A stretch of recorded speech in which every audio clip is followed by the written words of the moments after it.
مرنے کے بعد بھی یہ گوارا نہیں کرے گی کہ میری قبر میں کسی غیر محرم مرد کو دفن کیا جائے. تو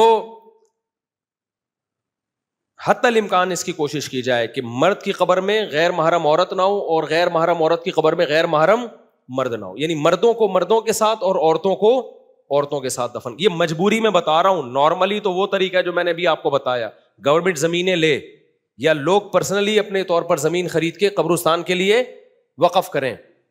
دوسرا کام کہ اگر شدید مجبوری ہو تو پھر وہ طریقہ اختیار کیا جائے جو سعودی عرب میں ہے. جنت البقیع میں وہ کیا کرتے ہیں کہ جب بہت زیادہ پرانی ہو جاتی ہے قبر اور میت کے بارے میں ہوتا ہے کہ اب اس کے گوشت گل چھڑ کے بالکل ختم ہو گیا, صرف ہڈیاں باقی رہ گئی ہیں, تو پھر جنت البقیع میں وہاں کی سعودی گورنمنٹ یہ کرتی ہے کہ اس قبر میں دوسری میت کو دفنایا جاتا ہے. یعنی ان کو ہڈیوں کو تھوڑا سائڈ پہ لگا دیا جائے اور دوسری میت کو رکھ دیا جائے. ابھی ایک میت پورے طور پر ختم, باڈی اس کی ختم نہیں ہوئی ہے اور اسی میں دوسری میت کو ڈال دینا, یہ ٹھیک عمل, بولو بھائی, نہیں, یہ ٹھیک عمل نہیں ہے. تو سعودیہ والا طریقہ اختیار کیا جائے.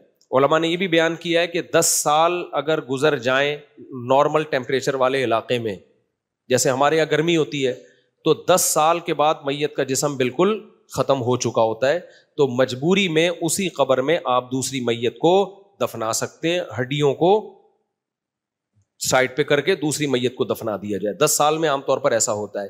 تو گورنمنٹ کو پہلی صورت کیا ہوئی, الگ جگہ لے. جب تک یہ نہیں ہو رہا تو پھر جو قبر 10 سال پرانی ہو چکی ہے اس کا انتخاب کیا جائے, نئی قبر, جو نئی قبر ہے اس کا انتخاب نہ کیا جائے. تیسرا یہ کہ یہ بھی ممکن نہ ہو تو پھر پورشن بنانے کی بھی گنجائش کہ اسی کے ساتھ دفن نہ کریں بلکہ اس قبر کے اوپر ایک دوسرا تختے رکھ کے ایک دوسرا پورشن بنا دیں, پھر تیسرا پورشن بنا دیں. یہ سب مجبوری در مجبوری کے احکام ہیں کہ ظاہر ہے میت کو کہاں لے کے جائیں, کہیں نہ کہیں تو اس کو ٹھکانے لگانا ہے نا, تو پھر ایسی مجبوری میں فلور بنا کے بھی دفنایا جا سکتا ہے. لیکن ہمارے ہاں ایسی مجبوریاں ہیں نہیں. ایک یعنی یوں سمجھیں کہ وہی جو سستی پر میرا بیان ہوا ہے نا, سستی سے بچنے کے لیے ٹینشن کو سر سے اتارا جا رہا ہے. تو حتی الامکان پہ اس کی کوشش کی جائے کہ بھائی یہ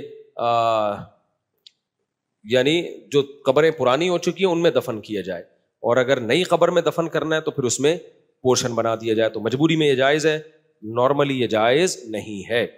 اچھا, فیملی کے بھی قبرستان ہوتے ہیں, سوال میں بھی یہ پوچھا گیا ہے. فیملی قبرستان میں بھی جاپان میں تو ایسا ہوتا ہے, جلا کے نا سارے کی بوتلیں ڈبے میں رکھی ہوئی ہوتی ہیں, دادی کی قبر ہے یہ, وہ جلایا ہوا ہوتا ہے. تو ہم ایسا تو نہیں کر سکتے. تو اب اگر کہیں گنجائش نہ ہو تو پھر مجبوراً یہ بھی, اس کی بھی گنجائش ہے, فلور بنا دیا جائے فیملی کے لوگوں کے لیے. تو یہ اس فیملی کا ہے, یہاں یہ دفن ہوگا, اس کے اوپر یہ دفن ہوگا. لیکن یہ سب مجبوری کے حکام ہے, اور ہمارے پاس اسپیس کی کمی نہیں ہے. مجبوری تو جب ہوتی نا جب اسپیس نہ ہوتی ہمارے پاس. اتنی اسپیس پڑی ہوئی ہے یار, آپ ٹھٹھا چلے جاؤ, پورا راستہ خالی پڑا ہوا ہے. فیملی پلاننگ والے تو ڈراتے رہیں گے, بچے ہی بچے, او بھائی بہت زمین ابھی بہت بڑی ہے, زمین کا سینہ چھوٹا نہیں ہے. تو کراچی سے آپ حیدرآباد جائیں یا کراچی سے بلوچستان کی طرف جائیں, بہت بڑا علاقہ خالی پڑا ہوا ہے. پورا کراچی بھی تسلی کے ساتھ 6-6 فٹ کی قبریں ہر ایک کو مل سکتی ہیں, ابھی بڑے آرام سے مل سکتی ہیں. تو اس لیے یہ دعویٰ نہیں کرنا چاہیے کہ ہمارے پاس اسپیس نہیں ہے. جو لوگوں کی زمین ہے آپ وہ خرید کے وقف کر دیں.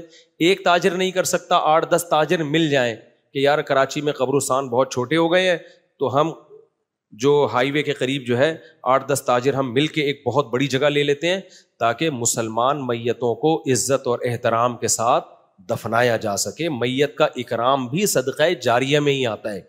ایک شخص نے مجھے بتایا کہ مجھے ایک لاش ملی تو کوئی اس کو ہاتھ لگانے کے لیے تیار نہیں. کہہ رہے ہیں میں نے اس کو غسل دیا, کفن دیا, اس کی تصویر لے لی تاکہ کوئی گاؤں کی بات ہے, کوئی لواحقین میں سے کوئی ملے تو اس کو بتا سکیں بھائی یہ بندہ ہے, اس کی یہ خبر ہے.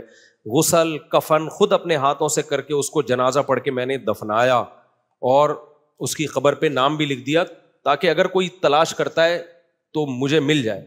کہہ رہے خدا کی قسم مجھے اتنا سکون ملا, مجھے ایسے لگ رہا تھا زندگی میں اس سے بڑی نیکی میں نے کبھی بھی نہیں کی. میت کی خدمت ہے کیا؟ انسانیت کی آخری خدمت تو یہی ہے نا کہ اس کو تمیز سے غسل کفن جنازے کے ساتھ دفنا دو, یہی ہے نا. تبھی تو میں کہتا ہوں اپنے باپ کو اپنے ہاتھوں سے غسل دیا کرو, تم نے باپ کی زندگی میں خدمت کی ہو یا نہ کی ہو, آخری خدمت کا موقع ملا ہے, اس میں بھی لوگ عیدی سینٹر بھیج دیتے ہیں. تو آخری خدمت تو اپنے ہاتھوں سے کر لو, ابا کو غسل دے دو, کفن دے دو, اپنی ماں کو اپنے ہاتھوں سے, بیٹیوں کو چاہیے غسل کفن دیں. تو یہ بھی خدمت نہیں ہو رہی آج کل کی نئی نسل سے, کہہ رہے ہیں عیدی سینٹر بھیج دو, وہاں جا کے خود ہی غسل کفن کر دیں گے. تو انسانیت کی خدمت میں سب سے آخری خدمت کا جو اللہ موقع دیتا ہے وہ یہی موقع دیتا ہے کہ بھائی یہ جنازہ, یہ میت ہے, اس کو غسل دو, کفن دو, عزت کے ساتھ, احترام کے ساتھ اس کو قبلہ رخ کر کے لٹا دو اور اللہ کی امانت اللہ کے حوالے کر دو. تو اس لیے مسلمان تاجروں کو اس میں بڑھ چڑھ کے حصہ لینا چاہیے. بھائی چند تاجر مل کے کہیں کہ یار ہم یہ کتنی بے اکرامی ہو رہی ہے, بنارس کا قبرستان دیکھو, ایک میت کے اوپر دوسری میت, پھر اگلے دن قبر ہی نہیں مل رہی ہوتی, اس میں کتے بھی سرنگیں بنا کے جا رہے ہیں اور کیا کچھ ہو رہا ہے بے اکرامی. تو ہم میں سے ہر شخص چاہتا ہے کہ ہمیں عزت کے ساتھ دفن کیے جائے. تو جو اہل اسلام دنیا سے جا رہے ہیں ان کے لیے ایسا انتظام کرنا چاہیے. یورپ امریکہ میں تو میں نے دیکھا ہے لوگ بہت مہنگی مہنگی زمینیں خرید کے وقف کر رہے ہیں, تو ہمارے یہاں بھی ہونا چاہیے. اللہ تعالیٰ عمل کی توفیق دے.